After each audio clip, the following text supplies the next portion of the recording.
بسم اللہ الرحمن الرحیم۔ اگر آپ چاہتے ہیں کہ نیکی کوئی اور کرے اور ثواب آپ کو بھی ملتا رہے تو لوگوں کی نیکی کی طرف رہنمائی کرنا مت بھولیے۔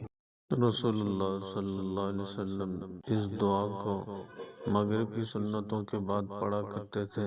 یا مقلب القلوب ثبت قلوبنا علی دینک، اے دلوں کے پھیرنے والے ہمارے دلوں کو اپنے دین پر ثابت رکھ۔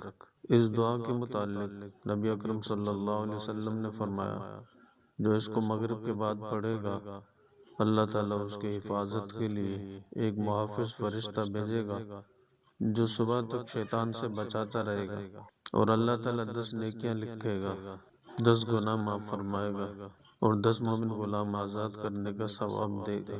یا مقلب القلوب ثبت قلوبنا علی